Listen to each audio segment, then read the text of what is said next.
Bueno, muy buenas tardes. Bienvenidos, bienvenidas a este evento, a esta presentación del libro que tenemos aquí. Estados nerviosos es el título con el que hoy debatiremos pues, sobre desinformación, sobre sentimientos, nacionalismo, nacionalpopulismo y bueno, todos los sucesos que hoy ocurren en Europa y prácticamente en el mundo. El hashtag para comentar esta presentación, este evento, es #Estados nerviosos, para que lo podáis utilizar. También quienes estáis en casa, bienvenidos a las personas que están viéndonos a través de streaming, porque ahí también se podrán enviar preguntas a través de Twitter.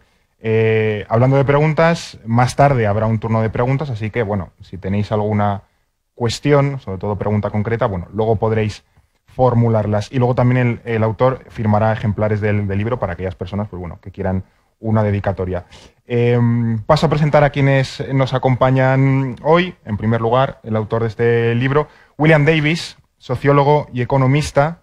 Actualmente es codirector del Centro de Investigación de Economía Política de Goldsmith, que pertenece a la Universidad de Londres. También es autor de los ensayos Los límites del neoliberalismo y La industria de la felicidad. Además, ha escrito para diversos medios como The Guardian, New Left Review, The New York Times o The Atlantic. También me acompañan Clara Jiménez Cruz, periodista y cofundadora del medio sin ánimo de lucro Maldita.es, centrado en la lucha contra la desinformación. Actualmente colabora con Onda Cero, Radio Nacional, Telemadrid y TV, Televisión Española. Es la única española en el grupo de expertos de alto nivel sobre desinformación, designado por la Comisión Europea, y es además el miembro europeo del Consejo Asesor del International Fact-Checking Network. Y por último, también nos acompaña Pablo Simón, profesor de Ciencia Política en la Universidad Carlos III de Madrid y especialista en sistemas de partidos y sistemas electorales, además de ser también doctor por la Universidad Pompeu Fabra. También es editor de Politicón, coautor de La urna rota y El muro invisible y analista habitual, le conoceréis, de medios de comunicación como El País, La Sexta o Cadena SER, además de haber publicado recientemente El Príncipe Moderno. Y yo por último soy el que va a moderar, Fernando Arancón, director del Orden Mundial, medio de análisis internacional divulgativo. Por hacer un poco de breve sinopsis para aquellas personas que ya se han leído el libro o para quienes estén descubriendo esta publicación, si no se lo han llegado a terminar aún, y así podemos situar el debate, es que los expertos ya no son lo que eran, y paradójicamente lo decimos aquí que estamos en principio 4, o al menos su influencia ya no es la que era. Uno de los pilares de la construcción del Estado moderno y las lógicas ilustradas que a menudo rigen nuestra vida o que llevan funcionando prácticamente los 3 últimos siglos es básicamente la fe en los datos y en el conocimiento experto. Y parece que esto pues está viniendo abajo, o al menos estamos en un momento en el que tiemblan esos cimientos. Y en su lugar, pues al parecer, por lo que sostiene William Davies en el libro, pues en su lugar estamos sustituyendo ese conocimiento experto, ese dato objetivo, el número, por emociones canalizadas a través de esos última hora del constante bombardeo de información y de las redes sociales, que al final es una forma de comportamiento político que evidentemente muchos partidos y muchos personajes están utilizando en su propio beneficio, y aquí podríamos sacar una panoplia amplia de partidos populistas o nacionalpopulistas, ¿no? Sobre todo en el mundo occidental. Así que bueno, ya por abrir simplemente el debate, que creo que esto cuanto más dinámico sea mejor, William, en el libro mencionas que un factor de desapego actual con las élites políticas, económicas, científicas, es que han abandonado esa promesa que autorizaba Thomas Hobbes de que los gobernantes mantenían a un lado sus pasiones, por así decirlo, y deseos para actuar en favor de un orden que, por así decirlo, todos compartían. Pero esto, claro, ocurría en una época de gobiernos absolutos o despóticos, es decir, poco democráticos. Y paradójicamente ahora, en quizás la época más democrática y con mayores herramientas para la representatividad que hemos visto nunca en el mundo, esto se pone en duda. ¿Por qué? ¿Qué hay detrás de esto? Bueno, yo creo que una de las formas en que funcionan la experiencia a lo largo de la historia, en el libro volvemos a los tiempos modernos y hablamos de los orígenes de los expertos, tal y como los conocemos ahora, las comunidades científicas, los peritos, digamos, este tipo de instituciones y figuras. Ellos tienen que estar aislados, en cierto modo, de la política. Tienen que verse como personas que hacen unas afirmaciones que no son realmente políticas o teológicas o morales, ¿no? Y se ha hecho mucho trabajo para mantenerlos fuera de ese espacio de la discusión y el argumento político y los argumentos morales. A veces se ha tenido éxito y a veces no ha funcionado tan bien. Yo creo que lo que hemos visto en las últimas décadas son varias fuerzas que han ido disolviendo esas barreras, fronteras que distinguen esos campos de experiencia y de conocimiento de la política. Y lo que ocurre es que el crecimiento de lo que nosotros llamamos la tecnocracia, que es ese espacio que separa el Estado y las comunidades de expertos, se ha reducido hasta tal punto que todo se empieza a parecer un poco lo mismo. Los tecnócratas de los bancos centrales, los reguladores, esas fuerzas políticas que por definición no están validadas democráticamente, así es como funciona su poder. Y yo creo que eso claramente se ha añadido un impulso, una inercia a esas reivindicaciones populistas de que hay una élite liberal, gente que ha ido a las mismas universidades, que viene más o menos de los mismos sitios, ¿no? Y de la misma historia. Ya los llamemos políticos o juicios o expertos o académicos, no importa cómo los llamemos, porque las fronteras se han disuelto, como digo. Y la otra cosa que ocurre es que creo que es importante aquí, es que una cosa que estamos viendo son como un efecto secundario, probablemente no intencionado, del nacimiento de lo que en los 80 y los 90 celebrábamos como la economía del conocimiento, que básicamente decía que el propósito del conocimiento no es proporcionar imágenes objetivas y neutrales del mundo, sino para ayudar a la industria a desarrollarse, a sacar cosas adelante, a hacer cosas, y que la ciencia es determinante en la prosperidad, en la innovación, y por el mismo motivo el conocimiento se convierte en un activo privado, algo que tenemos que mantener en secreto, algo que es valioso porque mis rivales no lo tienen, y entonces el conocimiento se convierte en algo que está muy cerca de lo que ocurre cuando estamos en guerra, que es un tipo de, digamos, de inteligencia, información de inteligencia, algo que tengo que mantener restringido, que tengo que evitar que otros consigan. Este es el modelo de negocio de lo que ahora reconocemos como esa economía de plataformas, ese capitalismo de vigilancia o de supervisión. El hecho de que Facebook y Google no revelen todo lo que saben es fundamental para su manera de funcionar y de hacer beneficios. Hay todo un trasfondo sociológico de esto, y hay una crisis sociológica y política que ha tardado mucho en revelarse. Las fake news, los populistas que mienten en estos últimos 5 años, yo creo que detrás de todo eso, si solo nos centramos en las personas y en los mentirosos, digamos, en sí mismos, nos perdemos el hecho de que, o pasamos por alto, que hemos dado autoridad a una serie de expertos. Yo creo que todo eso ha venido cambiando a lo largo de varias décadas. Un análisis bastante amplio de los tecnócratas, ese concepto que llevamos viendo durante años, sobre todo desde la crisis. Se habló mucho de los tecnócratas con el caso de Grecia. Son necesarios. Es evidente que los tecnócratas, por marcar un poco los términos, esa especie de clase, no sé si ilustrada, pero que sí que tiene unos conocimientos específicos y que puede implementarlos dentro del Estado para ayudar a que el Estado y la sociedad mejore, son fundamentales y siguen siendo fundamentales, pero a su vez son percibidos como una amenaza, como un problema, porque forman parte de ese statu quo del Estado. Es decir, en el momento en el que el Estado se percibe como un problema, todos los que están dentro, que también están esos tecnócratas, que van desde enfermeras a jueces quizás, también son percibidos como parte del problema. ¿Cómo podemos salir de esa especie de extraña paradoja? Bueno, yo creo que una cosa que ha ocurrido,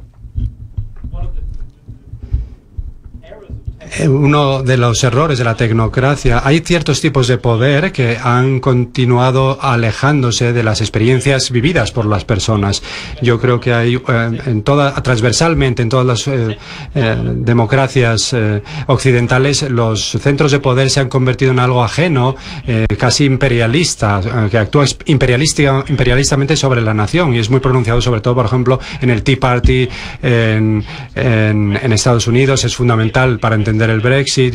Yo creo que el Brexit en realidad es un movimiento contra Londres, no nada más que eso, pero entonces como no se pudo someter eso a votación, fue un movimiento contra Bruselas, pero esas concentraciones de experiencia, de conocimiento y de poder han creado esa alienación. Uno de los problemas es que esos tecnócratas son muy malos a la hora de ejercer la autocrítica, no reconocen sus errores y ha habido problemas enormes que han traído a la crisis que hemos vivido. Hay ciertas políticas que actúan, ellos eran racionalmente correctas y parecía que no tenían ningún riesgo y entonces no necesitaban ninguna validación democrática, pero creo que es un fenómeno que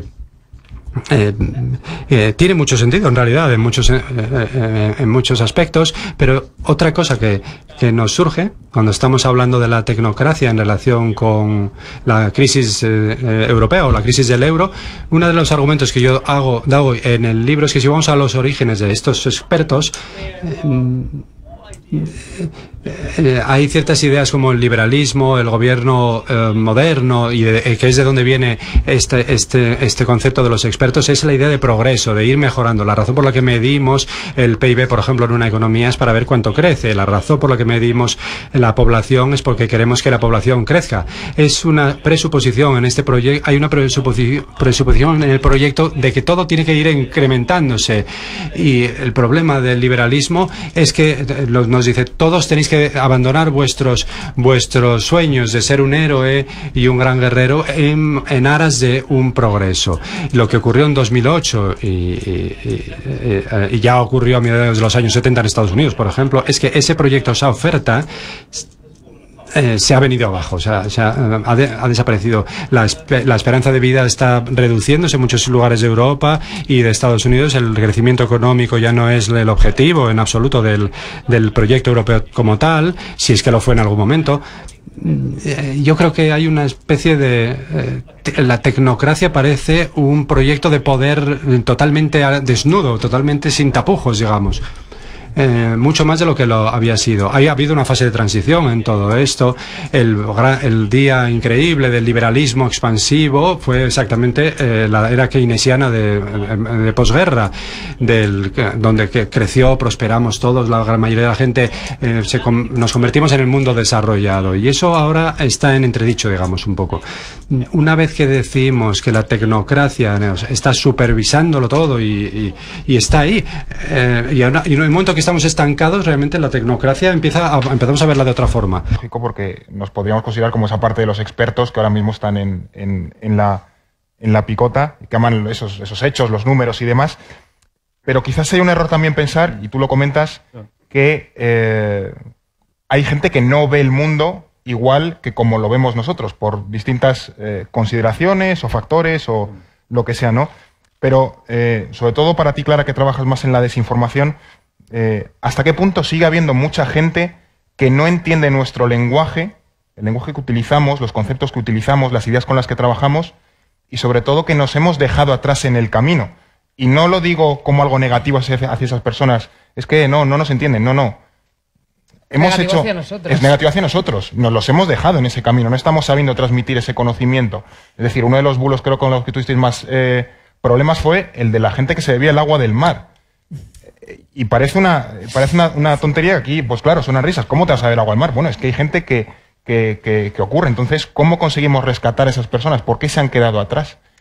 Bueno, yo tengo alguna duda sobre si es que no nos entienden o que no les interesamos, que es diferente. Y creo que eso también es algo que nos tenemos que hacer mirar. O sea, de la misma manera que los expertos, y en mi caso yo creo que los periodistas, para lo que servimos y nuestra labor al final es intentar aterrizar los conceptos complejos para el resto de la población, creo que una de las cosas que nos ha pasado a los periodistas y a los expertos es que, un poco lo que decía William, lo hemos mirado todo desde haber estado educados en X colegios, haber ido a X universidades, habernos dedicado a hacer X cosas, y eso significa que al final miramos un poquito desde arriba a la gente, y cuando miras desde arriba a la gente es mucho más difícil conectar con ella.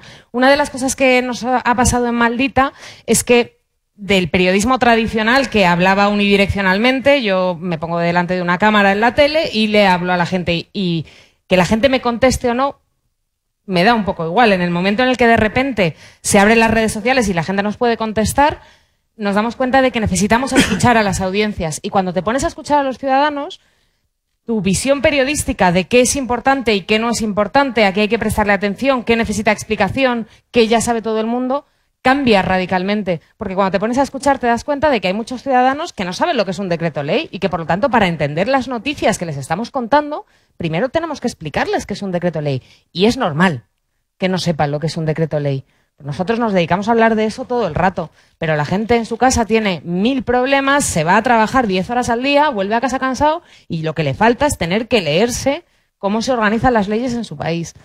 Creo que eso es una de las cosas que hemos hecho mal. No tanto no saber transmitir nuestros conocimientos y saber aterrizar los conceptos, sino también saber contárselos de una manera en la que de hecho les interese, y que no se tengan que leer, en el caso de Maldita, por ejemplo, en vez de darte un artículo de 4 páginas para explicarte un concepto complejo, te hago un vídeo con emojis. Y sí, es menos serio, pero también se trata de que sea menos serio, porque yo entiendo que una persona no se va a leer un artículo de 4 páginas cuando llega a casa a las 8 de la tarde para entender qué ha pasado ese día en el mundo, y sin embargo a lo mejor sí se ve un vídeo de 1 minuto y medio. Es que al final lo que acabamos viendo es que hay una cantidad de elementos enormes que nosotros damos por hecho, que están ahí porque los otros no sabemos, pero luego no calan en la gente. Y ahora, por ejemplo, que estamos en campaña electoral, y esto también para que Pablo Simón pueda entrar aquí un poco en el juego y nos aporte su visión, se me ocurren, por ejemplo, los programas electorales. Cada vez que hay elecciones, cada vez nos estamos acostumbrando más a eso, programas electorales. Pero, ¿qué cantidad de gente se los acaba leyendo, los acaba utilizando con la finalidad con la que en principio están pensadas, que es poder contrastar las propuestas de los partidos? Y luego también plantearse hasta qué punto son útiles o son una especie de nota de prensa que van a los medios para que sean ellos quienes lo difundan. Es, por ejemplo, el concepto de los programas electorales, ¿es un elemento hoy anacrónico? ¿Hay otros elementos anacrónicos que seguimos utilizando pero que ya no tienen ningún tipo de sentido? Bueno, lo cierto es que es verdad, la gente no se lee los programas electorales, y nuestras democracias pueden funcionar sin que la gente se lea los programas electorales. Y ahora te voy a intentar explicar por qué. Antes quería recoger una cosa a propósito de la reflexión que hacía William, que me parece fundamental, que es la idea de recalcar de nuevo la falacia tecnocrática. Es decir, la tecnocracia se basa en la idea de que existe en política una solución óptima a cada problema. Y eso, evidentemente, es, por definición, la negación de la política, porque la política consiste en contrastar diferentes proyectos, diferentes visiones del mundo. Por lo tanto, parte de la arrogancia que ha habido detrás de los tecnócratas es asumir que su visión del mundo es la única posible y positiva. Y han ignorado lo que a mi juicio es fundamental, y es la economía política de las decisiones que toman. Es decir, en política lo importante no es tener razón, es que te la den. Y esta es una frase de Konrad Adenauer que es fundamental. No importa el que tú puedas tener el mejor programa electoral del mundo, lo importante es que puedas persuadir de que lo es y tengas en cuenta las opiniones de aquellos que van a tener en las urnas que apoyar esos programas electorales. Este es el aspecto clave. Respecto a la cuestión concreta que planteabas, somos conscientes de que la información ayuda a que la gente tome mejores decisiones. Si cogéis experimentos de psicología social, esto es un hecho indudable. Por poneros un experimento reciente, comprobábamos cómo cambiaban las preferencias de los ciudadanos a propósito de cuánto dinero redistribuir si los ciudadanos sabían en qué posición sobre el total de las rentas se encontraban ellos. Porque a veces uno tiene una posición sesgada y se cree que a lo mejor es más clase media de lo que es, o más clase alta de lo que no es, o al revés. Si le das a la gente información, sus preferencias cambian. Por lo tanto, la información sí puede ser útil para el público. Pero lo que yo creo que vivimos ahora es una crisis de los sacerdotes que administraban la información. Los periodistas, los partidos, los expertos, los sindicatos, las iglesias, aquellos de los que nos fiábamos con los datos que nos daban, ahora desconfiamos de ellos, por muchas razones que ahora podremos discutir con un poquito más de atención. Pero yo tengo la impresión de que esa información sigue siendo fundamental, pero no olvidemos que para muchas personas el voto no va solo de decidir qué proyecto vas a hacer, sino quién me representa. y para representar solo tengo que saber si eres parecido a mí o no. Y ese es un elemento que también está inserto en nuestras democracias y que puede explicar por qué en ocasiones vemos el auge de determinados movimientos. Porque cuando no tienes certeza sobre la información, te refugias en aquel que tú crees va a poder representar mejor tus intereses, al margen de que luego tenga el mejor o el peor proyecto. Y yo creo que eso es parte de lo que estamos viviendo ahora en muchos de nuestros países. Y que lleva a pensar, si me permitís la provocación, que a lo mejor votar a determinados partidos en determinados contextos no es irracional. Es decir, a lo mejor tú si sientes que eres un perdedor en este contexto global, no es irracional que optes por aquellos partidos que te prometen que restablecerán el mundo en el cual tú te sentías más seguro. Yo creo que eso es también una reflexión importante que tenemos que hacer. La relación entre información, percepción y representación. De hecho, William lo menciona varias veces en el libro, sobre todo a raíz del sentimiento, de esa pérdida de la racionalidad, que parece que ahora nos hemos encontrado de repente con que la gente vota pasionalmente, vota por impresiones, vota por afinidad, por identidades, y no tanto por esa lógica de la oda racionalista que viene de la Ilustración y que ya no hace un análisis absolutamente quirúrgico de una situación, sino que lo que a veces vota, lo que le apetece ese mismo día de las elecciones votar, al final es lo que acaba entrando en la urna. Y hasta qué punto ese cambio nos ha afectado, porque parece que la elección de Trump, el Brexit, el referéndum en Colombia, el auge del Frente Nacional, AfD, etcétera, etcétera, de aquí a unos años nos hemos encontrado con que de repente parece que ha cambiado radicalmente la situación, o eso ya venía de antes, simplemente no nos habíamos percatado de ello. Yo supongo que hay una visión muy clásica de los partidos políticos, muy del siglo XX, que es que en cierto modo representan intereses de clase. El término clase es la palabra intereses. Si yo soy un miembro de la clase trabajadora, yo no necesito entenderlo todo sobre el gobierno corporativo y la política de empleo, etcétera. Yo tengo un sindicato que va a actuar en mi interés, independientemente de lo que yo opine. Y sin embargo, si soy de la clase burguesa y gestora, pues entonces hay los patronales, etcétera, son las que me representan a mí y ya está. Y son las que esos son los partidos que me sirven a mí, digamos. Y yo creo que existe esa idea de que la gente viene estando definida por un conjunto de intereses. Y eso ahora está un poco en entredicho también, creo yo. En primer lugar, algunas de esas divisiones de clases se han vuelto mucho menos claras y, en cierto modo, lo que les ocurrió a los partidos políticos en muchos países a lo largo de los años 90 y los 2000, sobre todo en Gran Bretaña, el Partido Laborista de Tony Blair es un ejemplo clásico de esto, pero también ha ocurrido en otros lugares. A muchos países de centro de izquierda se han convertido en más tecnócratas, ¿no? En tecnocráticos, y han cometido los mismos errores de siempre. Y entonces nos planteamos qué significa un partido político cuando ya no representa activamente unos intereses concretos. Y en ese punto la pregunta se vuelve no tanto si me siento representado por eso, sino si esto me afecta, si esto me llega a mí, si tiene un impacto en mí de alguna manera. Y yo creo que ser conmovido o que realmente te afecte un líder o un partido político es una cuestión importante. No se trata solamente de los mensajes, de la publicidad, etcétera, pero lo que es más reciente es que hemos visto con fenómenos como el de Donald Trump, vemos que toda la lógica de él es una estrella de la televisión, de los realities y de la industria del entretenimiento. Ya tuvimos a Reagan antes y no es nada nuevo, por tanto, una celebridad en la pantalla se convierte en político. Pero para un partido político que esté totalmente establecido en torno a esta lógica, para que es algo totalmente nuevo, que los partidos ya se acostumbran a que esto es así. Y luego hay esa detección o análisis del sentimiento o manipulación del sentimiento, a falta de una palabra mejor, y de uso de eso para la democracia, eso empieza a cambiar las cosas, canaliza cosas que nosotros dábamos por sentado, que distintas élites iban a representar a la gente.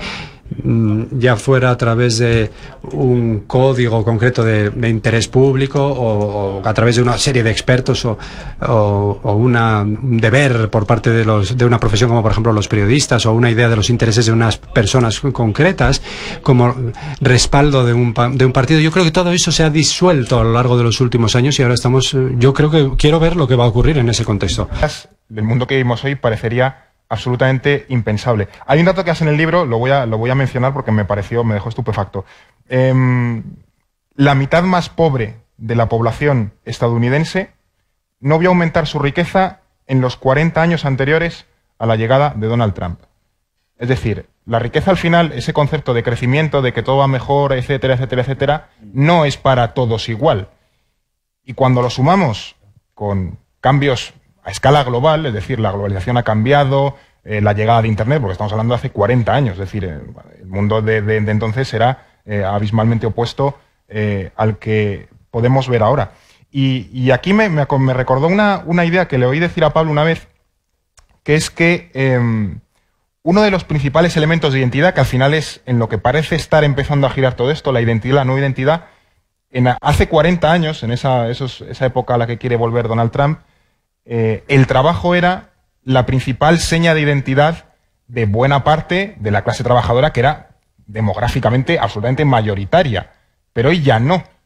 ¿Cómo engarza ese cambio de la pérdida de una identidad en que, claro, se abre una especie de supermercado de a ver qué identidad quieres ser tú y los partidos políticos, las opciones políticas que dan oferta a esa demanda?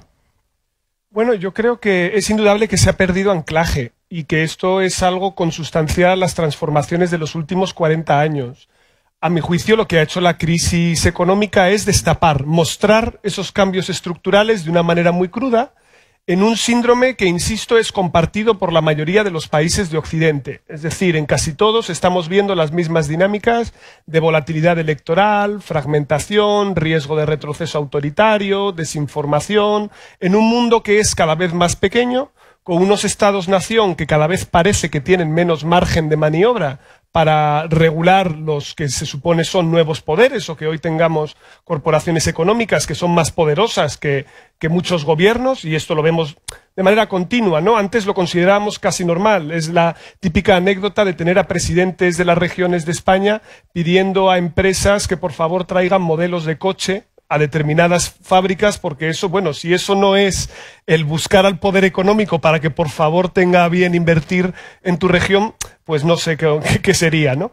Y yo creo que estos cambios son hasta cierto punto irreversibles. Es decir, a mí hay que asumir que cuando la pasta de dientes ha salido del tubo es muy difícil volver a meterla dentro. Y que estos cambios ya han tenido lugar. Por lo tanto, hay que retejer o cambiar cuáles son las relaciones que vamos a tener en nuestra sociedad con respecto a la administración. Hablábamos de la información, pero también de la representación. Yo creo que hay dos caras de la misma moneda que hasta cierto punto van unidas, ¿no? El cortoplacismo de nuestros políticos está muy relacionado también justamente con estos cambios estructurales. Ven el mundo moverse bajo sus pies. Pero también la emergencia de muchos movimientos sociales que tienen una vocación transnacional, como es el ecologismo o el feminismo, están también muy vinculados con esta búsqueda de nuevos conductos de representación. Yo creo que es el mundo en el que hasta cierto punto estamos viviendo ahora. Un mundo, en cambio, en el cual los agentes tradicionales se están reciclando y que esto va a hacer que lo que venga por delante sea totalmente distinto. La pregunta a formularnos es ¿cuánto de lo bueno del viejo mundo podremos mantener?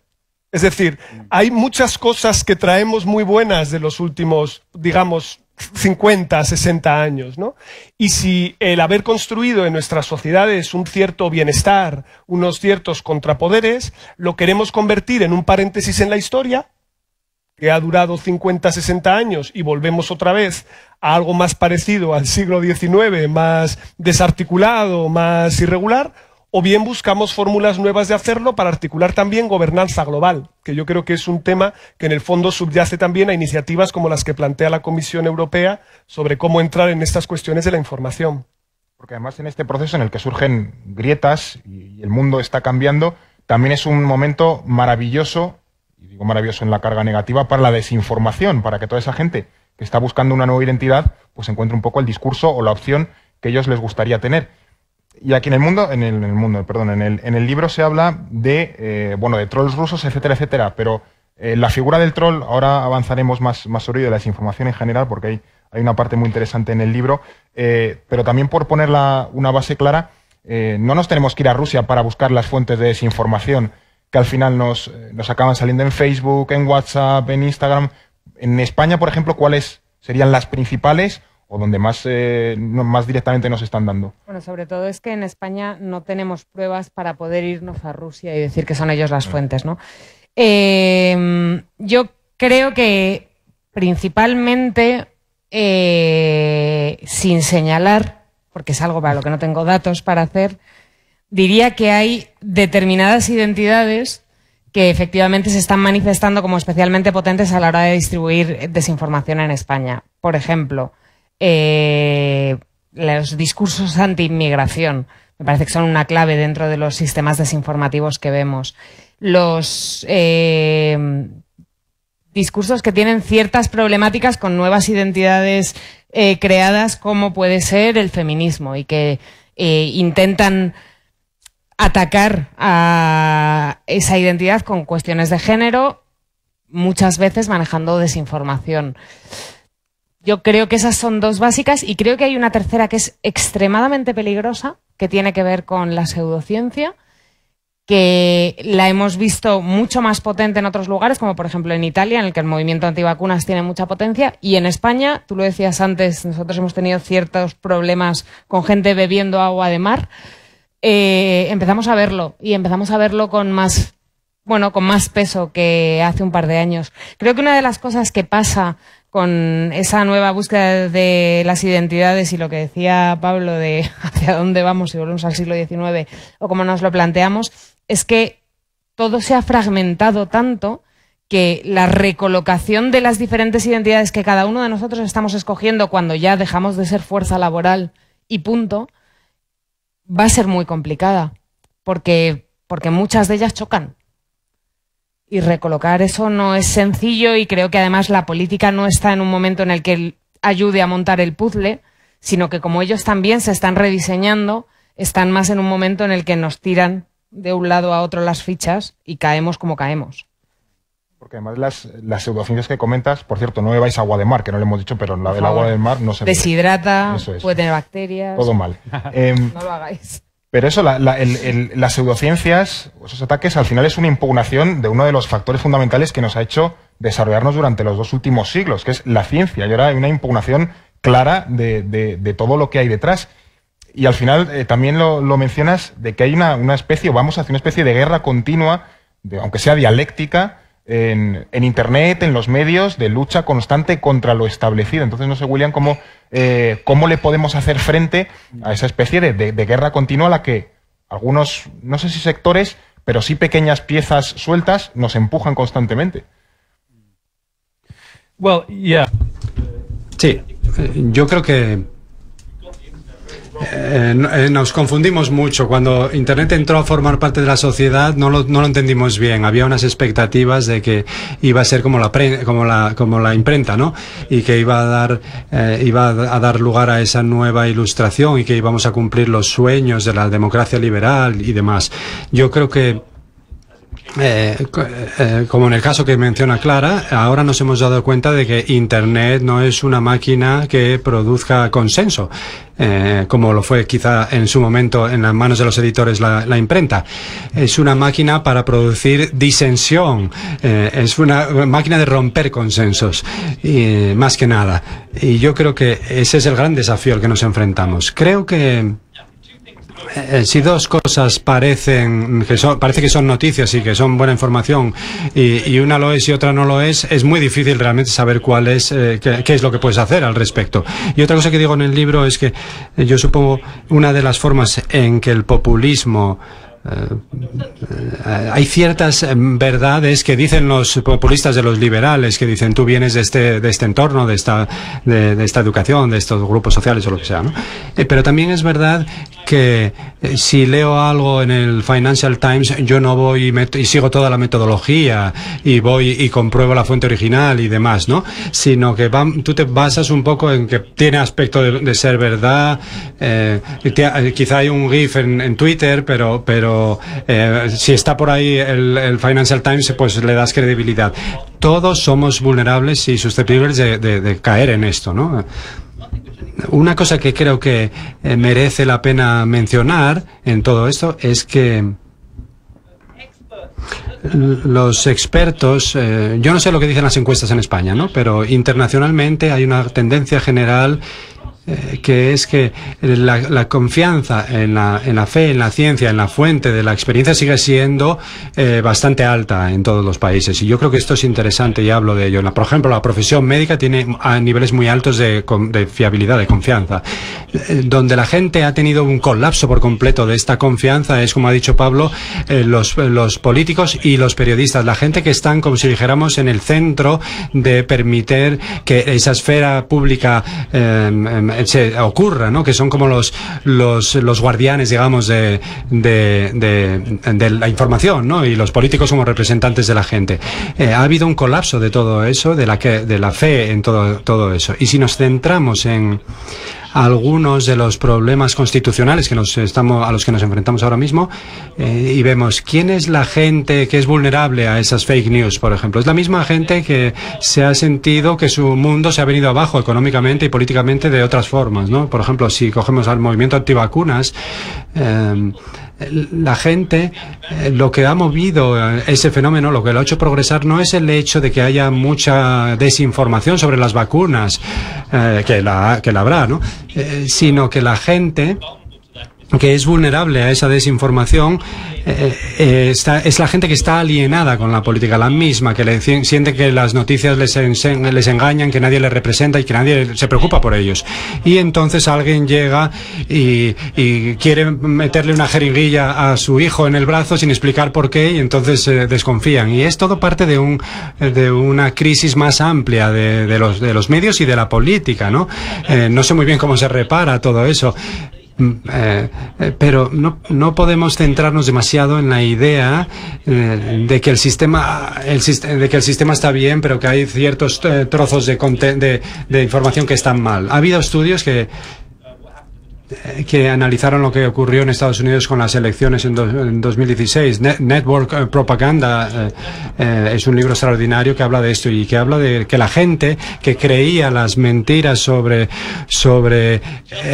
Hillary Clinton y demás, no es solo que lo vieran en Facebook, sino que también se hablaba en Fox News, en un montón de sitios, y había algunos periódicos europeos de derechas que también hablaban de eso y que lo distribuían. Así que había toda una infraestructura de medios totalmente profesionales que entraron en ese juego, y eso respaldado por el hecho de que el Partido Republicano estaba permitiendo que eso ocurriera. Así que no es un problema tradicional, político tradicional, pero sí nos estamos dando cuenta de que se pueden generar realmente falacias enormes y muy profundas. Las grandes plataformas mediáticas de Internet, véase, comentabas Facebook, pero Google, etcétera, etcétera, YouTube, todas estas que al final, bueno, pertenecen casi a los mismos, ¿no? Son parte del problema, porque son percibidos parte del problema, y creo que se puede considerar que son parte del problema, no quizás de una manera voluntaria, pero bueno, como grandes difusores, como grandes transmisores de información, pues bueno, están en el problema, pero también son parte de la solución. Clara, ¿tú cómo crees que podemos utilizarlas también a nuestro favor para detener o atraerlas hacia un punto en el que colaboren para luchar contra la desinformación, sea científica, sea política, sea la que sea? Bueno, yo creo que las plataformas son conscientes de que tienen un problema y son conscientes de que es mejor autorregularse que les regulemos los demás. Entonces están un poco en esa lógica, que creo que va a terminar siendo una regulación a nivel europeo la que se imponga para que sean más transparentes, para que compartan más datos y sobre todo para una cosa que habría que haberles pedido desde el principio y que no lo hemos hecho, que es si eres capaz de escalar el negocio y ganar sumas ingentes de dinero, porque eres capaz de escalar tu negocio, y esa es la novedad y la maravilla de las grandes plataformas tecnológicas, también tienes que ser capaz de escalar la responsabilidad. Y no vale una sin la otra. Porque entonces nos encontramos en el momento en el que estamos, en el que las plataformas lo que te dicen es, bueno, es que nosotros no podemos controlar todo lo que se comparte. Hombre, pues si no puedes controlar todo lo que se comparte, tampoco puedes vender toda la publicidad que vendes. Hay una de las dos cosas que fallan. Entonces creo que tenderemos a regularlas. ¿Cómo? Pues obligándolas a ser más transparentes, haciéndolas más responsables de los contenidos que se comparten, cosa que es algo con lo que se rebaten sin parar, y luego haciendo las cosas más complicadas. Una de las maravillas que traía Google es que tú te hacías una cuenta en Google y te abrías una página web y podías empezar a poner ahí publicidad y a empezar a cobrar anuncios. Pues a lo mejor eso no puede ser tan fácil. Y a lo mejor publicitar o monetizar en Facebook un post no puede hacerlo cualquiera, sino que tiene que ser alguien que se registre, que se haga cierto research del individuo en cuestión detrás, que dependiendo de la cantidad de dinero que invierta se haga de una manera u otra, que se limite cuánto microtargeting se puede hacer de perfiles específicos. Y por otro lado, creo que también los que estamos aquí tenemos que tener una responsabilidad en cuanto a eso y tenemos que ser conscientes de que nuestros datos ahí fuera son una manera de ir a por nosotros, con mensajes específicos, con mensajes que están construidos para que nosotros opinemos una determinada manera. Y eso es algo de lo que solamente nosotros mismos nos podemos proteger, porque Facebook, por mucho alerta que te saque y te diga, hemos cambiado nuestra política de privacidad, Facebook lo que quiere es tus datos. Esto es así, o sea, da igual que te diga que no. Entonces, o asumimos eso y empezamos a ser un poco más responsables de lo que compartimos en redes sociales, o está crudo el tema. Sobre todo con eso de que las plataformas, las grandes plataformas, prefieren autorregularse que les regule al final la ley del Estado, que es como se ha regulado pues casi toda la vida. Había una frase que me apunté, me parece, porque son palabras gruesas, y la paso a leer. Lo que los gigantes tecnológicos de Silicon Valley comparten con el fascismo es su insistencia en resolver los problemas de inmediato sin molestarse en debatirlos primero. En estos momentos, esta mentalidad atrae cada vez a más gente. Es una frase que tiene sustancia, vamos, no es comparar las grandes tecnológicas con el fascismo no es un tema menor. También eso, cuando ahora se está hablando del auge también del fascismo. Entonces, ¿cómo se relaciona eso para darle una explicación más profunda? Yo creo que Facebook, el eslogan de Facebook es vete más rápido y rompe cosas. Hay una celebración un poco de ese tipo de violencia, en cierto modo, ¿no? La política es más auténtica cuando se mueve a muy alta velocidad. No estoy diciendo que eso sea lo mismo que el fascismo o que los convierta a ellos en fascistas, pero lo que quiero decir es que la política, si la política celebra la velocidad por sí misma, va a tender en esa dirección. Toda la cuestión, y siento hablar del Brexit otra vez, pero la cuestión del Brexit, todo lo que tiene que ver con eso en Gran Bretaña ahora mismo, hemos vuelto a cuanto más pro-Brexit seas, cuanto más insistas que se puede hacer inmediatamente sin ninguna dificultad y que es muy fácil y que la única gente que no está de acuerdo son europeos y liberales y tal, parece como que tiene valor eso, ¿no? Yo creo que en política hay una teoría política tradicional que se remonta a Carl Smith, que era un nazi, y decía que la esencia de la política está en el momento de la decisión, ¿no? Y que la democracia en el Parlamento y los parlamentos son cosas que ralentizan las cosas hablando demasiado de las cosas y de forma interminable, y que eliminan toda la fuerza que tiene la posibilidad política. Y yo creo que lo que yo digo de gente como Zuckerberg y esta gente es que la antipolítica, en el sentido que mencionaba Pablo, de tratar de razonar por qué crees que algo debe hacerse, ellos se han insertado en las vidas de las personas en el día a día a tal velocidad que nadie tuvo la oportunidad de hacer nada en contra. Google creó Google Books y copió todos los libros del mundo y no pidió permiso para hacerlo. Fue una violación del copyright y luego tuvieron que ir negociando con la gente sobre cómo vamos a gestionar el hecho de que esto ya está ahí. Así que, y de forma similar, Google puede mandar a la quiebra muchos negocios simplemente con retocar sus rankings, ¿no? Puede ser una empresa de taxis que estás en la primera página y luego puedes estar en la 10ª página y de repente tu negocio ya no funciona. Así que estas empresas se colocan en situaciones donde todos dependemos de ellos y ellos tienen una soberanía total en el puro sentido de la palabra, y pueden tomar decisiones sobre la gente, sobre el resto de la gente, y influir en la sociedad. Y ellos son mucho más parecidos a los estados en ese sentido, en el sentido de que tienen todos los atributos de un estado. No tienen ejércitos o policía, aunque los ejércitos y la policía también dependen de ellos. Para la nube, para la cloud, el Pentágono depende de Amazon. O sea que te lo puedes imaginar cómo está la cosa. Y estos son fuentes de quizá un cierto ejercicio de violencia en el mundo, aunque parezca decir demasiado. Y yo creo que ellos no han abordado esta cuestión, nosotros tampoco la hemos abordado, no hemos hecho un análisis de coste-beneficio de todas estas empresas. Sí, yo creo que en general podría salir negativo en lo que contribuyen a la sociedad, en lo que respecta a lo que contribuyen.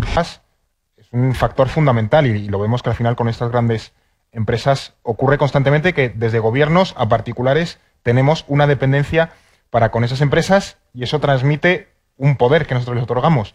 No sé, Pablo, tú cómo lo verás, el hecho de que cada vez más grandes empresas empiecen a tener más poder que muchos estados, y hasta qué punto la coerción pasa de la empresa al Estado y no del Estado a la empresa, o al menos ya se está nivelando de una forma que antes era bastante más asimétrica en favor del Estado. Bueno, por ligarlo un poco también con la reflexión anterior que hacíais, ¿no? Los cambios en infraestructuras comunicativas siempre traen consigo cambios políticos de hondo calado. Esto es evidente porque cuando se inventa la imprenta se rompe el cristianismo con la emergencia del protestantismo. Cuando empiezan a entrar las masas en política tenemos también a la radio y la televisión, que tienen un papel fundamental, y por lo tanto la irrupción de Internet y las redes sociales necesariamente, como hablábamos antes, rompe consensos y genera nuevos riesgos y nuevas oportunidades. Yo tengo la impresión de que se nota el paso de la crisis por nosotros porque hemos pasado del tecnoutopismo al tecnodesencanto, ¿no? Hemos pasado de esperar que Internet iba a curar todos nuestros problemas a verlo como el origen de todos nuestros males. Entonces, creo que hay que nivelarlo, porque yo llegué incluso a escuchar a un alto representante europeo hoy decir que la radio trajo a Hitler igual que Twitter trajo a Trump. Y digo, quieto, ¿vale? Respiremos, por dos razones al menos. Primera, porque fijaos que cada vez que hablamos, de una manera u otra, los elementos materiales vuelven a colarse en el debate. Hablamos de desigualdad, de gente más vulnerable, de personas que tienen la impresión de que se han quedado atrás, de contextos en los que el Estado parece no estar respondiendo a sus demandas. Bueno, eso está hablando de cuestiones muy materiales, más allá de cuál sea la infraestructura comunicativa. Y fijaos, si vosotros cogéis cualquier mapa electoral hoy, veréis el enorme contraste entre el campo y la ciudad. Lo veréis en cualquier mapa de cualquier elección en el mundo. Bueno, eso significa que el territorio importa, por lo tanto que lo material sigue teniendo un peso específico, más allá de la infraestructura, ¿no? Y evidentemente esta es la segunda parte de la reflexión que yo creo que es importante hacer. Y es, los datos, la información, tal como estamos en este contexto, son un bien público. Es decir, son algo que tiene importancia y nosotros tomamos decisiones de regular los medios de comunicación como bienes públicos. Y creamos, por ejemplo, radios y televisiones públicas, porque pensamos que era importante el controlar el acceso a la información para que cumpliera un elemento fundamental, que es dar elementos de juicio a la ciudadanía. Hoy esto no se está cumpliendo porque está totalmente externalizado en grandes empresas que pueden responder o no a determinados intereses o requerimientos. El marco regulatorio es una salida. Yo puedo ser hasta más provocativo y preguntar por qué no existen redes sociales públicas, que es algo que todavía sería más intrusivo, por así decirlo, ¿no? ¿Por qué no existe un Twitter público o un Facebook público, por decirlo de alguna manera, ¿no? En China sí que ocurre. A lo mejor sí, pero claro, son las dos caras de la misma moneda. ¿Qué tipo de soluciones prácticas, factibles queremos hacer? Porque la autorregulación también tiene unos límites.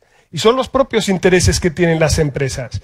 Y a la hora de la verdad de lo que tenemos que hablar es el marco supranacional que está a medio hacer, y es, entendemos, la Unión Europea, ese marco en el cual poco a poco, y me gustaría recalcar esto, intentamos ganar soberanía.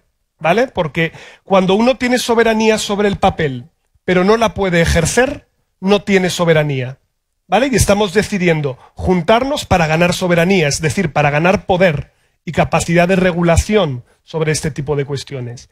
¿Están estos temas en la agenda? Parece que cada vez más, pero también, si miras a las instituciones europeas, en ocasiones parece que es business as usual, que seguimos hablando de pequeños cambios incrementales, de crisis que nos atenazan y que políticamente no tienen, y a lo mejor, y ahora por eso, Clara, sería estupendo que nos contaras algo más de eso, hay más trabajo de lo que parece, pero esto es un reto que no es futuro, que es presente, y tenemos por lo tanto que saber qué es lo que se hace, porque de nuevo esto es el único marco desde el que se puede abordar. Yo creo que ahora en la Unión Europea es donde está la pelota de juego de cómo se regulan las plataformas. Creo que la Unión Europea, el primer planteamiento que tuvo, al menos la Comisión, era regular los contenidos, que a mi juicio es algo extremadamente peligroso, porque al final la línea entre la legislación antibulos y la censura es tremendamente delgada. Pero creo que eso ya ha cambiado y que la Comisión está mucho más pensando en regular a las plataformas, porque les dejaron autorregularse con un código de principios que lo que hicieron era un poco de risa casi, y que además no están cumpliendo, porque era un código de principios totalmente contrario a cualquier concepción de código de principios, que es el código tiene 10 puntos y tú te comprometes. Bueno, pues las plataformas decidieron hacer un código que tenía 10 puntos y ellas elegían a qué puntos se comprometían. Una cosa que no tenía ningún sentido. Entonces, yo creo que la Comisión, y veremos el Parlamento ahora, está mucho más con la mente puesta en regular a las plataformas. Y además, y creo que esto es lo más importante de todo, Estados Unidos tiene un ojo puesto en lo que hace Europa. Porque, al contrario que en otras muchas cosas, en esto tiene toda la pinta que Europa va a ser la que marque cómo se regulan las plataformas y después Estados Unidos seguirá. Por un lado, porque ahora mismo no tienen un presidente para seguir en ese punto, pero por otro, porque para los legisladores americanos es mucho más complicado enfrentarse a las plataformas. Si ya lo ha hecho Europa antes, ellos pueden ir. Y más allá de la legislación, que es un punto interesante, de hecho luego creo que en la última pregunta también iremos un poco por ahí, en este momento a nivel temporal me refiero del breaking news, del constante, del timeline de Twitter girando constantemente, ¿cómo podemos luchar un poco en la desinformación, en el sentido que cuando llegan las noticias, cuando llegáis los verificadores, cuando llegan los medios a explicar las cosas, parece que toda la tormenta ya ha pasado, todo el mundo tiene una opinión y en ese momento tú tienes que entrar ahí a decir la verdad o a explicar o lo que sea? Y eso puede ser un obstáculo importante. O sea, ¿o lo es, por ejemplo, en vuestro trabajo? Siempre lo es. Yo creo que una de las cosas que contempla el libro de William es esa idea de que el sentimiento es más difícil de ganar con datos y con hechos contrastados, ¿no?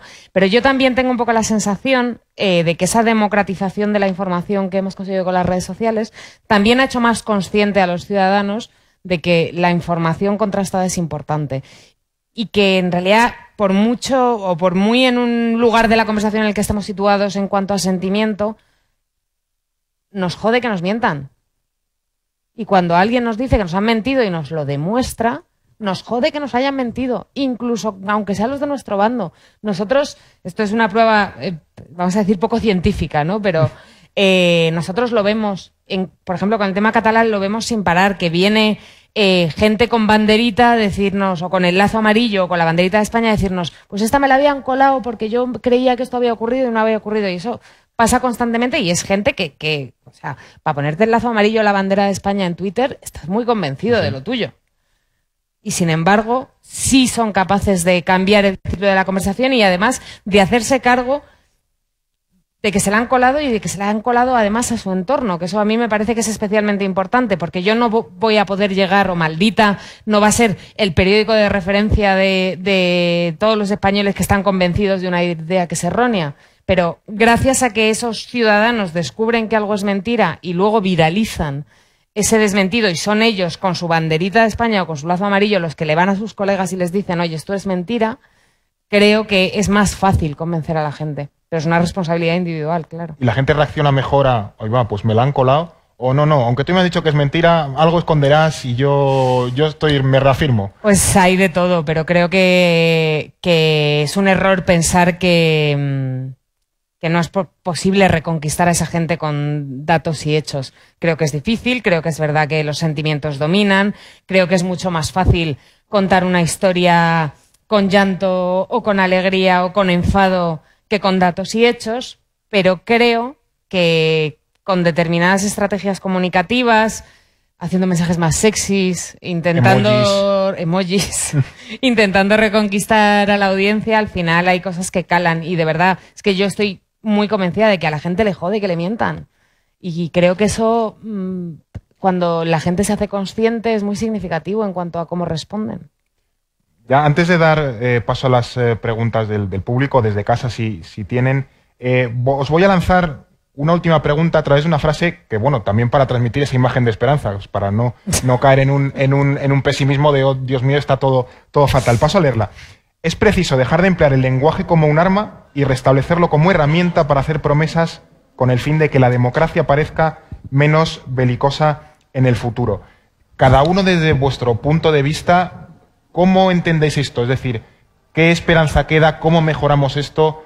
¿Qué hay que hacer para revertir o frenar los procesos que hemos visto hasta ahora y dar un nuevo reimpulso a la democracia actual, que bueno, con sus cosas malas que tiene, no nos ha ido mal en las últimas décadas? ¿Tú qué piensas, William? Well, sí. Yo creo que inevitablemente esto requiere que los participantes de la democracia acepten que hay un problema y que estamos en un momento problemático y que la gente quiere convertir la democracia en una versión de la guerra, y pueden hacerlos y hay que evitarlo.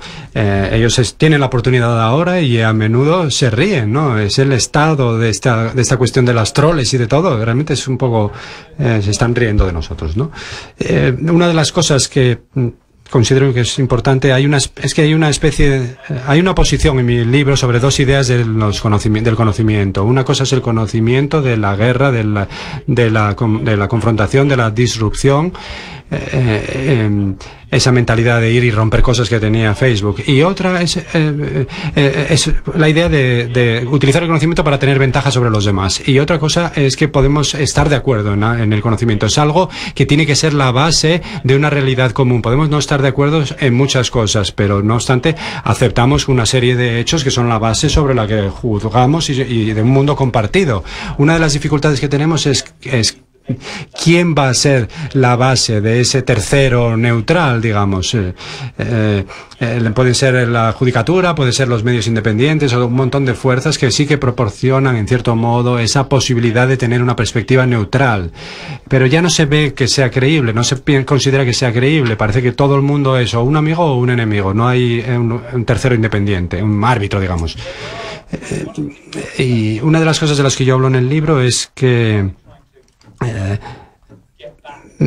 tratar de volver a esas necesidades comunes humanas que tenemos. Que yo hablo, por ejemplo, de los servicios sanitarios. Los servicios sanitarios se han convertido en el último bastión de una sociedad común.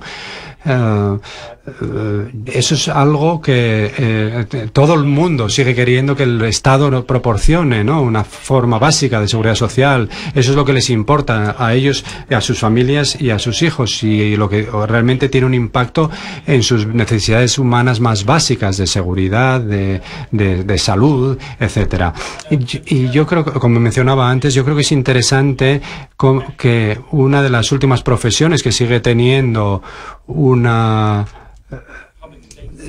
Estado público que tiene una reputación intachable son los médicos. Yo creo que los políticos deberían ir en esa dirección, digamos. Hay fuerzas.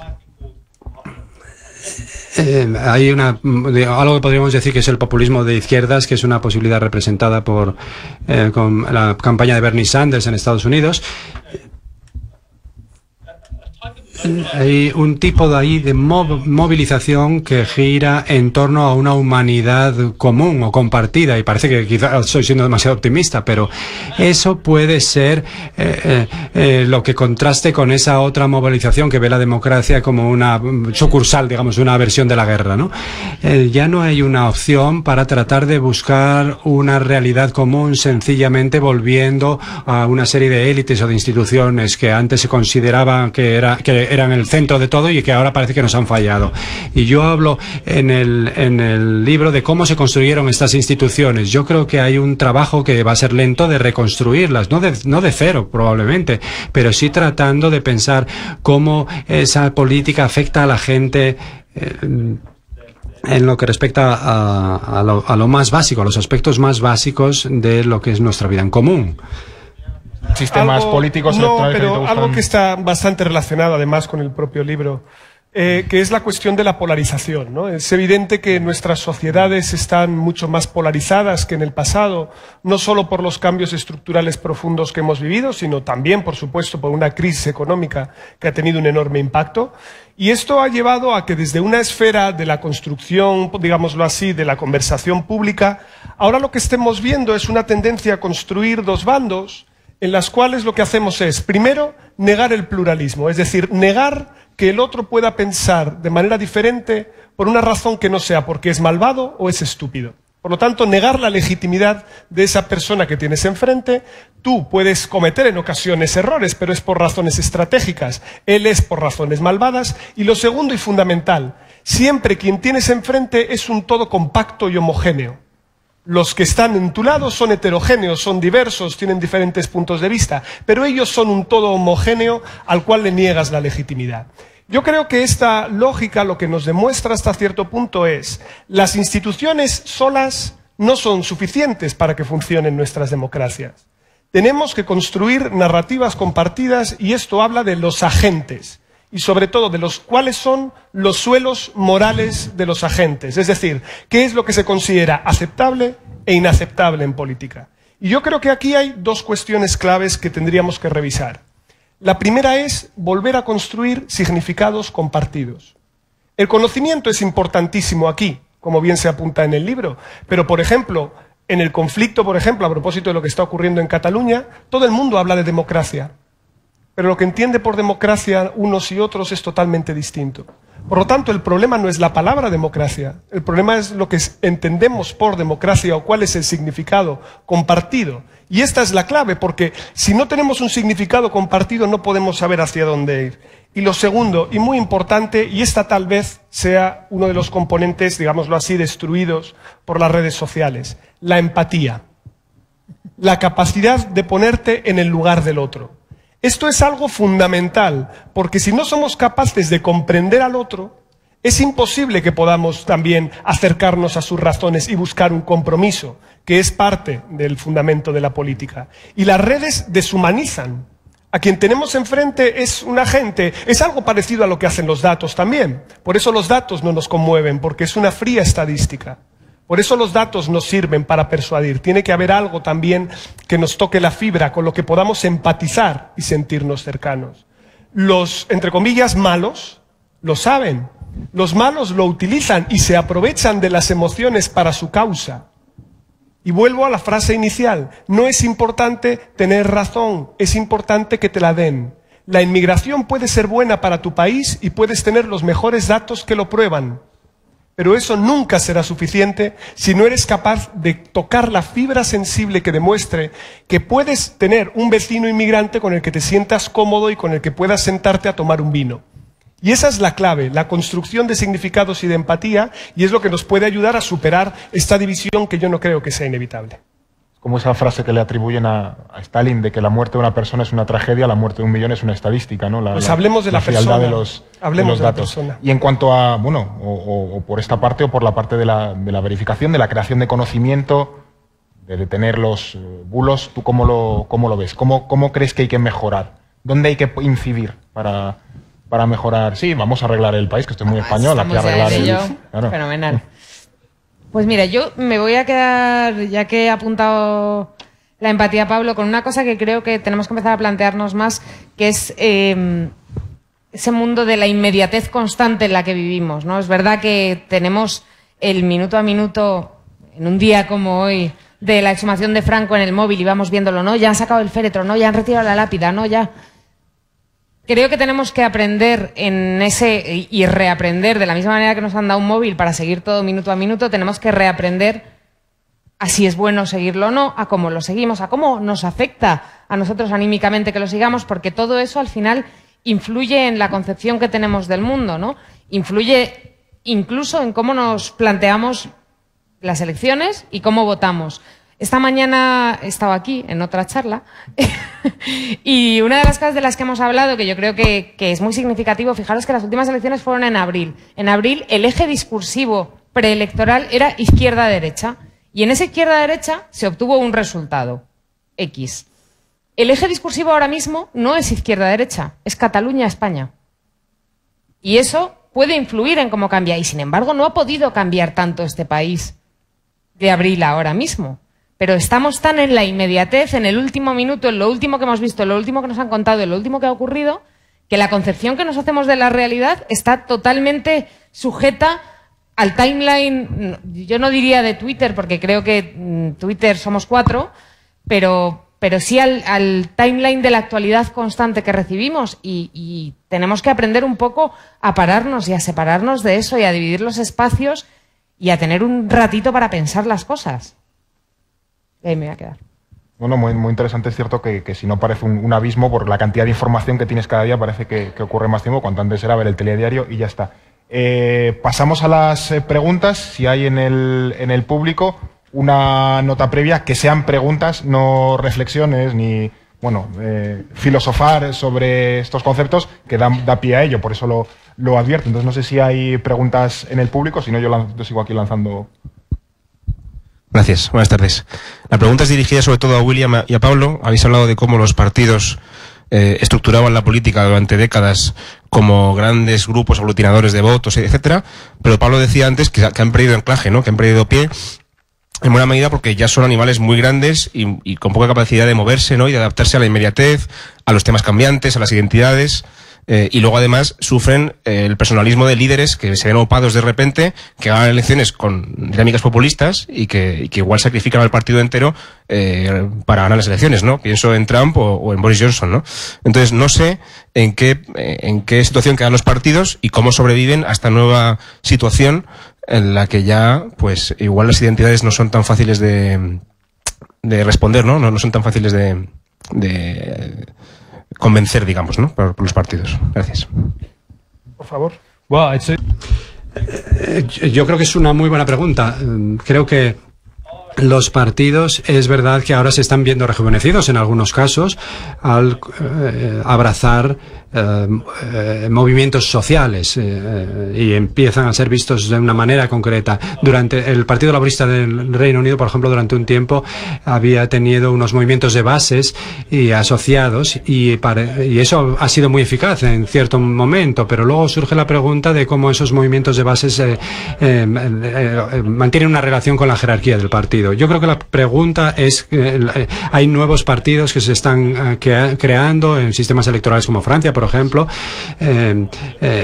Macron ha sido capaz de crear un nuevo partido político y ganar. Pero yo creo que es una pregunta crucial porque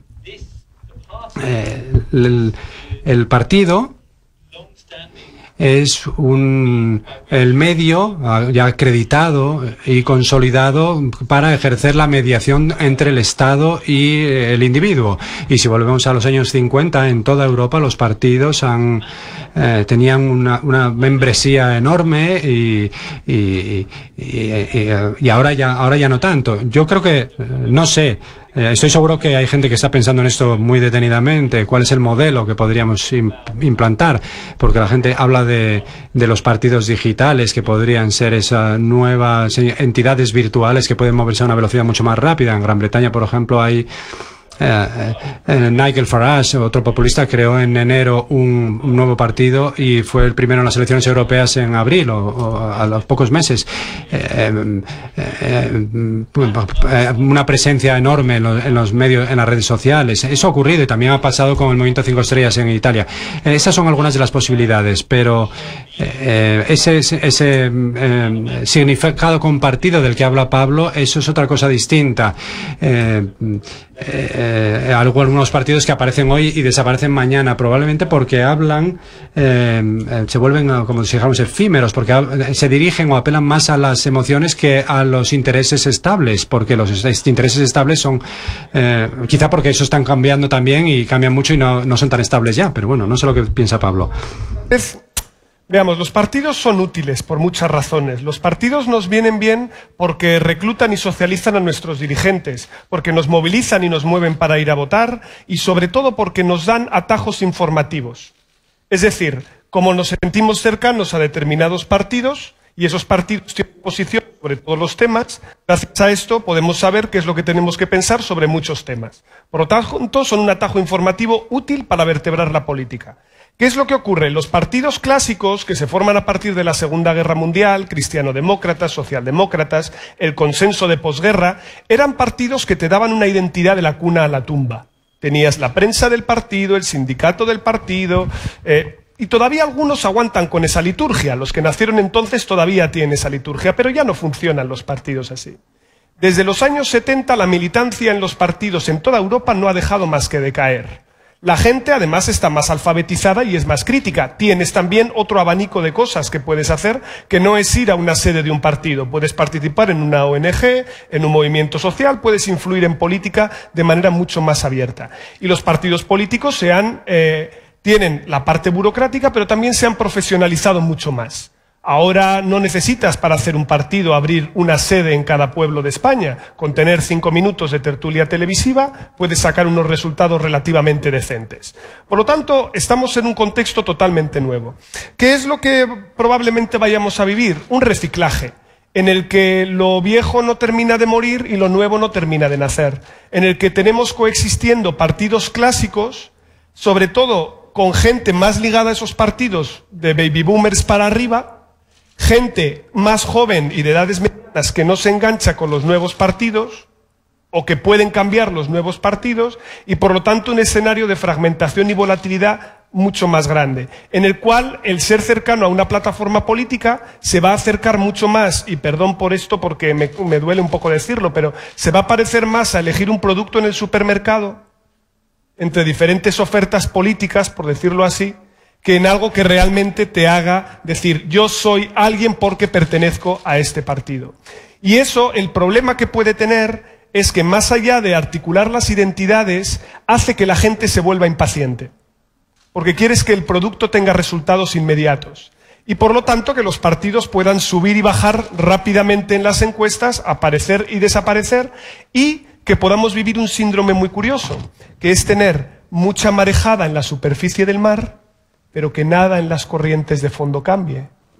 Porque si no puedes sostener unas políticas en el tiempo durante 2, 3 legislaturas, es muy difícil cambiar el fondo de cómo funciona tu sociedad. Y partidos efímeros son partidos vistosos que prometen, pero que luego no pueden dar. Porque los ritmos de la politics son muy diferentes de los ritmos de las policies.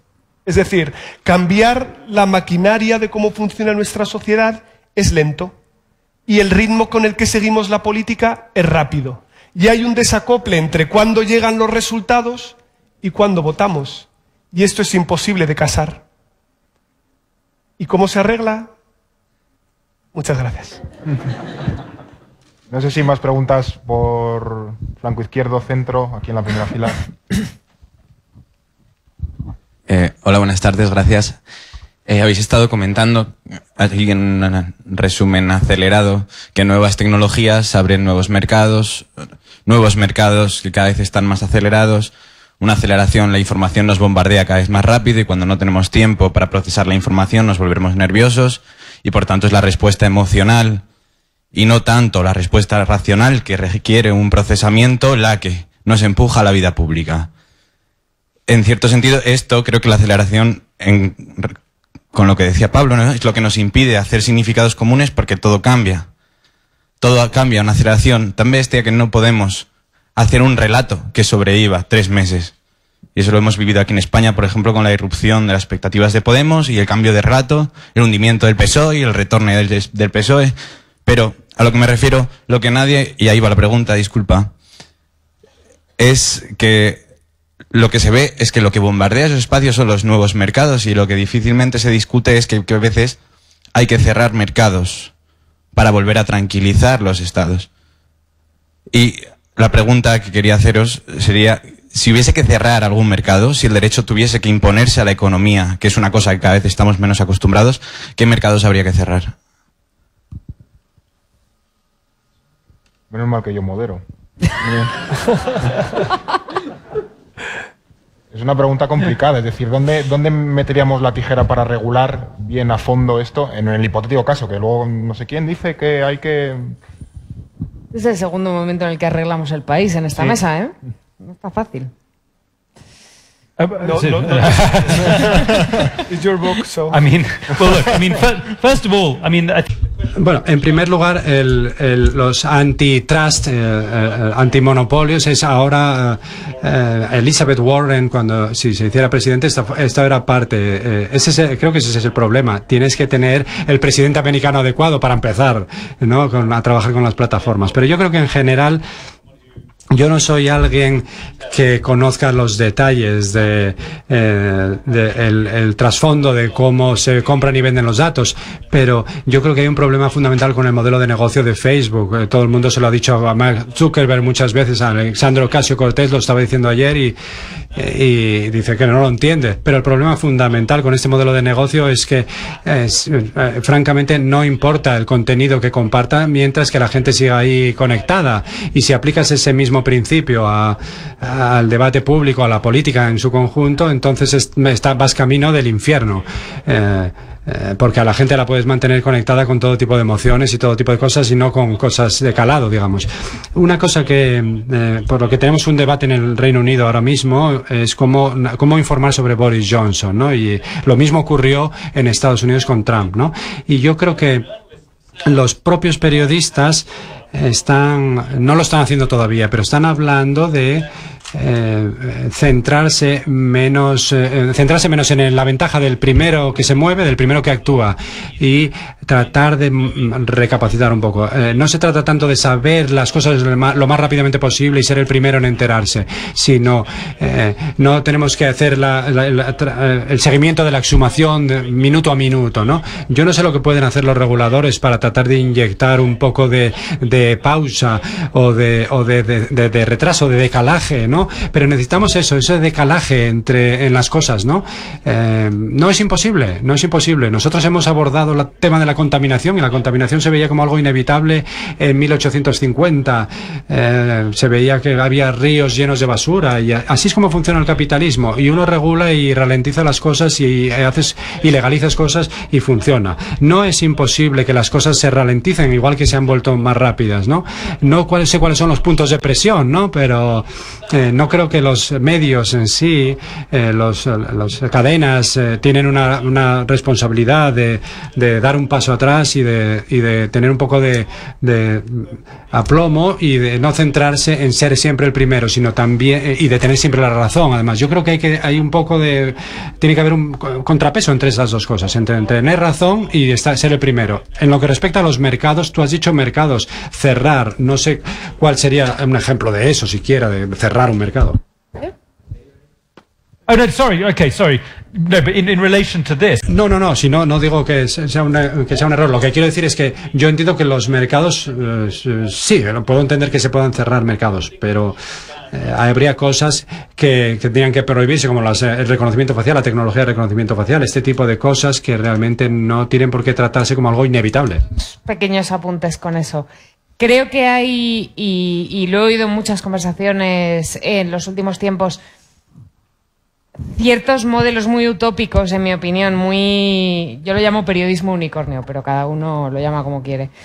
De esa idea de salirnos de Facebook y salirnos de Google, y que creo que no son realistas. O sea, creo que las plataformas existen y están aquí para quedarse, y creo que la opción de cerrarlas como mercado, o sea, yo no la contemplo, pero porque me parece que no va a ocurrir y que como mucho nos va a pasar lo que nos pasó con Google Noticias, que simplemente ya no lo tenemos y lo que hemos hecho ha sido perder accesos en vez de ganar, y los editores ganar maneras de ingresar más. Y sobre lo que decías tú, William, de que la prensa se tiene que autorregular en ese sentido, yo creo que el problema va más allá. O sea, creo que el gran problema de los medios de comunicación, no solamente en España, sino a nivel global, es que no tienen modelo de negocio. Es que su modelo de negocio va en contra de la veracidad de la información.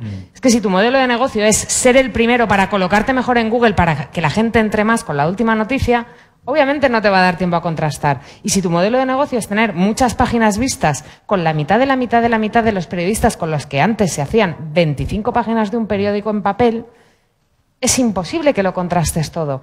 Y que si además ese modelo de negocio es tan nocivo que todo consiste en el clic y en tener mucha publivista y por lo tanto en si lo saca la competencia yo voy detrás, nunca contrastas nada. Hay una cosa, yo siempre lo pongo como ejemplo porque me parece ultra significativo, que pasó en las elecciones catalanas de 2017. Alguien, no voy a decir quién, un medio, publicó que a Junqueras se le había mandado a una celda de castigo por hacer la llamada que hizo una entrevista desde prisión con RACU. Un medio lo publicó, a los 2 minutos estaba en todos los medios nacionales de este país y era mentira. Y comprobar eso requería llamar al jefe de comunicación del Ministerio de Interior, que es un teléfono que todo periodista que se mueva un pelín tiene en el móvil. No llamó nadie. Nadie. Todos los medios nacionales lo dieron. Es un problema de modelo, no de mercado. Completamente de acuerdo. Por este lado no sé si había alguna... ¿No? ¿Más preguntas?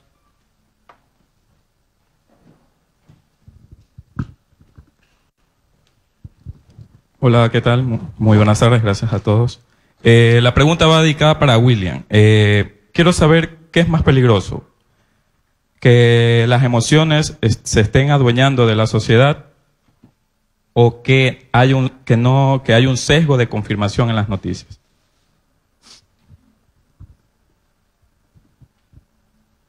What is more dangerous, that there is emotion?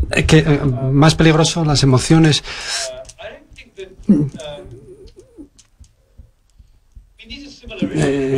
Creo que son cuestiones parecidas en cierta medida. Hay ideas que verdaderamente vienen motivadas por expectativas inconscientes, culturales, de lo que esperamos del mundo. Las noticias a menudo pueden reforzar ciertos sesgos, etcétera. Pero yo no sé muy bien a dónde quiere ir la pregunta.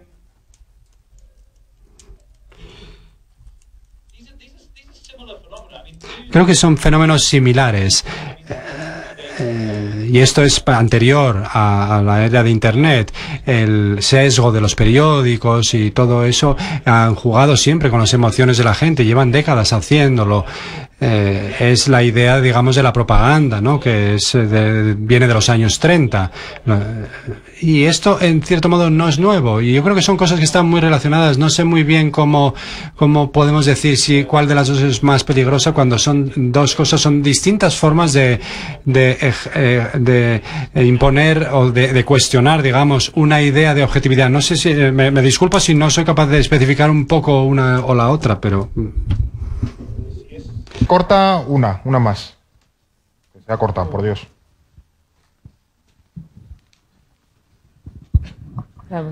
Hola, buenas tardes. 2 cuestiones me gustaría preguntar. Son cortas las 2. La primera es la relación que en el libro traza entre los efectos sociales y psicológicos de la desigualdad y todos estos efectos de los estados nerviosos. Y hay una idea que está por ahí deslizada, pero no suficientemente explotada y que me gustaría escuchar más, que es el fenómeno de la permanencia, de ser siempre los mismos los que pierden y a lo largo del tiempo. Que eso es una idea que está y que me recuerda mucho al efecto túnel de Hirschman, ¿no?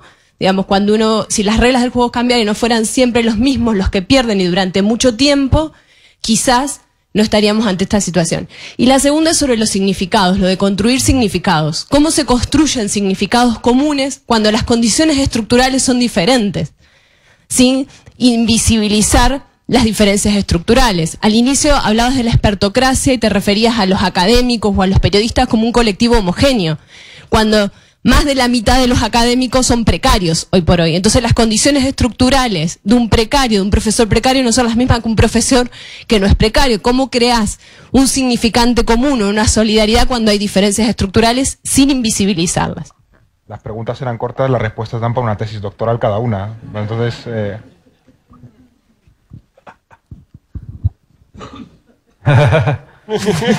Right, sorry. Ahora no. You want to... No, no, are they both for me? I mean, I think that... Yo creo que una de las cosas que exploro en el libro es cómo la desigualdad a lo largo del tiempo se ha grabado a fuego, digamos, más que nada en la salud, digamos, de la gente. Yo creo que Pablo estaba hablando de la necesidad de centrarse en algunos de los aspectos materiales de la desigualdad, por ejemplo, como las cuestiones regionales, pero también creo que existen este tipo de formas fisiológicas perturbadoras de ver cómo se nos ha grabado a fuego estas diferencias desigualdades. La distribución del voto de Le Pen es donde la esperanza, en Francia es donde la esperanza de vida es menor que la media. Esto quiere decir algo, está claro. Hay distintos grupos de edades que votan de distintas formas también, pero yo creo que esto es en parte, yo creo que estoy de acuerdo con lo que tú dices, que es esa inscripción de la pérdida repetida a lo largo de los años que nos queda grabada, está claro, y esto tiene relación con otro libro, Los límites del neoliberalismo, el otro libro que escribí. Lo que es estresante, digamos, respecto al régimen ideológico que han adoptado muchos de los estados occidentales en los últimos 40 años es que realmente coge lo social y lo convierte en psicológico, porque hace pensar a la gente que la gente es responsable de sus propios resultados, de lo que les pasa. Es una ideología que dice que la desigualdad no es la consecuencia de la clase o de la cultura, sino de la meritocracia y de los rendimientos, y los que tienen mejores rendimientos les va mejor y los vagos les va peor. Y yo creo que eso tiene un efecto psicológico que es muy estresante, evidentemente, porque significa que tienes que vivir con ansiedad constante acerca de tu propio rendimiento, tu precariedad, tu estado cada día de tu situación, y llega un momento que te avergüenza, ¿no? O tener que recurrir a la beneficencia o cualquier cosa de esas es vergonzoso, etcétera, etcétera, ¿no? Pero también es una visión realmente un poco engañosa de que el pensar que solamente es una cuestión autónoma y que todo el mundo es responsable de su situación en el mundo. Y en ese sentido yo creo que hay eso justifica o no sé, explica por qué hay gente que vive vidas en distintas direcciones debido a su salud mental en distintas áreas del mercado laboral. Por ejemplo, el mercado laboral se ve de forma radicalmente distinta. Yo creo que tiene razón en el sentido de que hay esa deriva hacia la precariedad, hacia la inseguridad, y eso se ha acentuado desde 2008 más todavía hacia ese grupo del mercado laboral que son graduados y de buena posición, y por otro lado también significa que hay más gente que empieza a no sentir que sus intereses se están defendiendo, que el sistema realmente les presta atención. Yo creo que evidentemente eso es lo que hace que los populistas los pinten como unas élites ideológicas y demás. Realmente, en cierto modo, no se reduce solamente al dinero, sino simplemente a hablarle y a dirigirse o a apelar a un cierto grupo de la población. Pero sí creo que tiene mucho sentido lo que has dicho. Las fuerzas estructurales que hay detrás son mucho más complejas que lo que vemos, digamos, en la superficie, que esas divisiones culturales que vemos superficialmente como realmente nos las pretenden presentar. Hay más preguntas. Si tenéis más preguntas, se las podéis ahora hacer al autor, porque va a estar firmando ejemplares de su libro.